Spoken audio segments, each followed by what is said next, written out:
नमस्कार दोस्तों, हम वापस आज दूसरे पार्ट आप पे आए हैं और आपका हार्दिक स्वागत करते हैं।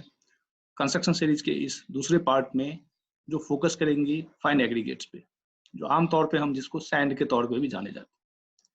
मैंने पहले भी बोला है कि गुड क्वालिटी कंस्ट्रक्शन के लिए गुड क्वालिटी की मटेरियल्स बहुत ज़रूरी है और शायद आप इस वे बैलेंस को देख के समझ सकते हैं कि गुड क्वालिटी कंस्ट्रक्शन के दो पहलू हैं, एक गुड कंस्ट्रक्शन मटेरियल्स और दूसरा गुड कंस्ट्रक्शन प्रैक्टिसेस।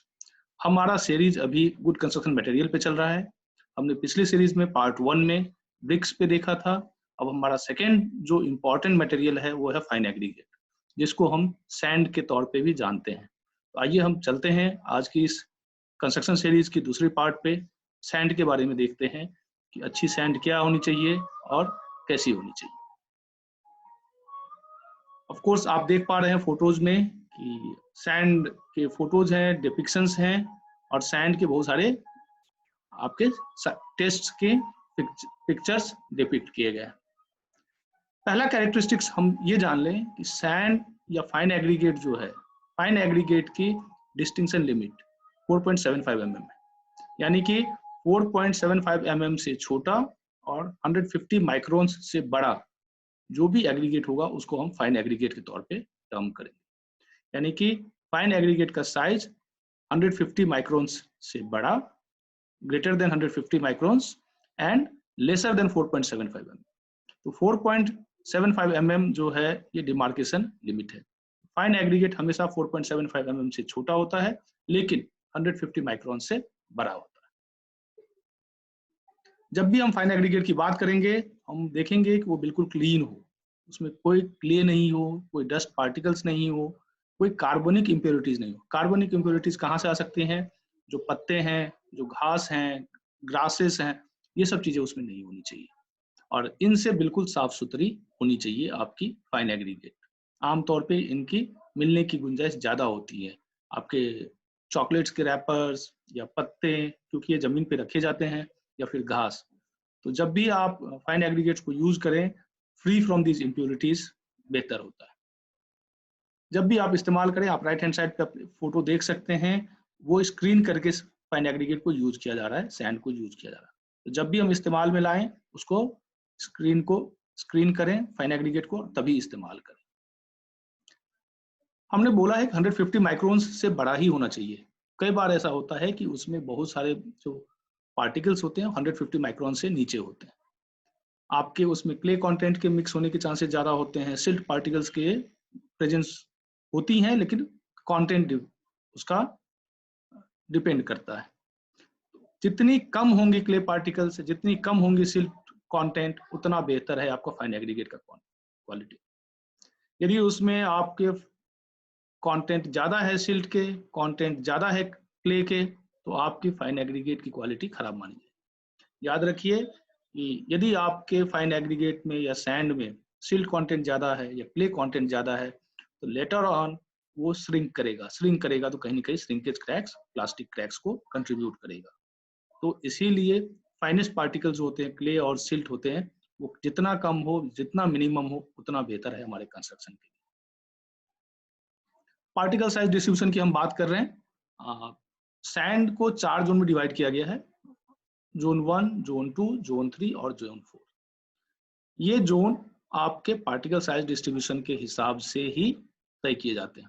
सबसे कोर्सर पार्टिकल्स जो है जोन 1 में होते हैं, सबसे फाइनर पार्टिकल साइज डिस्ट्रीब्यूशन जो है जोन 4 में होते हैं। आमतौर पे जब भी हम कंक्रीटिंग करेंगे जोन 1 और जोन 2 सैंड प्रीफर करते हैं। जब भी हम प्लास्टरिंग पर्पसेस के लिए करते हैं तो हम जोन 3 और जोन 4 को प्रेफर करते हैं। तो याद रखिएगा कि सुटेबल सॉर्ट ऑफ कंस्ट्रक्शन के लिए सुटेबल आपको फाइन एग्रीगेट यूज करना है। अब आपको पता है आज की तारीख में नेचुरल सैंड बहुत स्कार्स होते जा रहा है, उसमें बहुत सारे जो है आपका माइनिंग के जो है लॉज अप्लीकेबल होते जा रहे हैं, आपके नेचुरल जो है इको सिस्टम को जो है कहीं ना कहीं वो इम्पैक्ट कर रहा है एडवर्सली। तो उसके सब्सटीट्यूट के तौर पे कंस्ट्रक्शन फर्टिलिटी को मैन्युफैक्चर्ड सैंड यूज करने पड़ रहे हैं। आज आप जितने भी मेट्रो सिटीज देखेंगे, बड़े प्रोजेक्ट्स पे देखेंगे, वहां पे कहीं ना कहीं मैन्युफैक्चर्ड सैंड यूज हो रहा है। मैन्युफैक्चर्ड सैंड कुछ भी नहीं, इसको आर्टिफिशियल सैंड भी बोलते हैं और इसको एम सैंड के नाम से भी जाना जाता है। ये बेसिकली जो आपके स्ट्रॉन्ग रॉक्स होते हैं उसको एक इंडस्ट्रियल सेटअप में मैन्युफैक्चर किए जाते हैं और जो खास इंजीनियरिंग प्रॉपर्टीज है उसके हिसाब से पार्टिकल साइज डिस्ट्रीब्यूशन के साथ बनाया जाता है। यदि ये आपके रिक्वायरमेंट को सूट करता है, यदि आपके जो कंस्ट्रक्शन की रिक्वायरमेंट है उसके हिसाब से इसकी पार्टिकल साइज डिस्ट्रीब्यूशन है, it is always good to use manufactured sand. आज की तारीख में बहुत हद तक मैन्युफैक्चर्ड सैंड थोड़ा सा नेचुरल सैंड से कहीं ना कहीं सस्ता है, इसकी प्रिवेलेंस बहुत कम है, अभी तक इसकी पहुंच गांव में रूरल एरियाज में नहीं पहुंचे, लेकिन मैन्युफैक्चर्ड सैंड बहुत अच्छी क्वालिटी के मिल रहे हैं बहुत जगह पे, और आप एक बार उसकी टेस्टिंग करके उसको अपने कंक्रीटिंग के लिए या बाकी पर्पस के लिए अवश्य यूज कर सकते हैं। बड़े बड़े स्ट्रक्चर्स मैन्युफैक्चर्ड सैंड से बने हैं। फाइनली एक इसी में एक आता है क्रशर डस्ट का नाम। क्रशर डस्ट की क्वालिटी जो है खराब होती है, वो ऑलमोस्ट एक तरह से वेस्ट जो मटेरियल होते हैं उसके फाइनेस्ट पार्टिकल्स उन सबको कलेक्ट किया जाता है। तो क्रशर डस्ट की क्वालिटी अच्छी उतनी नहीं होती है, उसको इस्तेमाल में हम निर्माण में नहीं लाते हैं। मैन्युफैक्चर्ड सैंड अलग है, क्रशर डस्ट अलग है। सैंड में नेचुरल सैंड जो रिवर सैंड होते हैं, मैन्युफैक्चर्ड सैंड जो रॉक को तोड़ के हम अपने हिसाब से बनाते हैं, और तीसरा क्रशर डस्ट जो कि हम नॉर्मली कंस्ट्रक्शन के लिए यूज नहीं करते। जब कभी आप इस्तेमाल में फाइन एग्रीगेट्स की बात करें तो अच्छी क्वालिटी की हो, पार्टिकल साइज डिस्ट्रीब्यूशन अच्छी हो, कंक्रीटिंग कर रहे हैं तो जोन 1 और जोन 2 की सैंड यूज करें, प्लास्टर कर रहे हैं तो जोन 3 और जोन 4 की सैंड हम यूज करेंगे। उसकी सिल्ट कंटेंट चेक कर लेंगे, क्ले कंटेंट चेक कर लेंगे, कम हो हम इस्तेमाल करेंगे। हम उसको स्क्रीन कर लेंगे ताकि उसमें जो भी आपके घास हैं, ग्रासेस हैं या लीव्स हैं या चॉकलेट के रैपर्स हैं या कुछ और चीजें हैं, वो स्क्रीन होके बाहर आ जाएगा, हम उसको यूज कर सकते हैं। उसमें कोई भी केमिकल इम्प्योरिटीज ना हो और केमिकली इनएक्टिव हो। बस इसके साथ जैसे ही आप इन फाइन एग्रीगेट के साथ निर्माण करेंगे अच्छी क्वालिटी के फाइन एग्रीगेट के साथ, तो आपकी कंस्ट्रक्शन की क्वालिटी में कहीं ना कहीं बेहतरीन की तरफ जो है कंट्रीब्यूशन होगा। Thank you so much for today. आज हमने फाइन एग्रीगेट या सैंड पे डिस्कस किया। आने वाले सीरीज में हम कोर्स एग्रीगेट पे चर्चा करेंगे। Till then stay tuned. Thank you so much.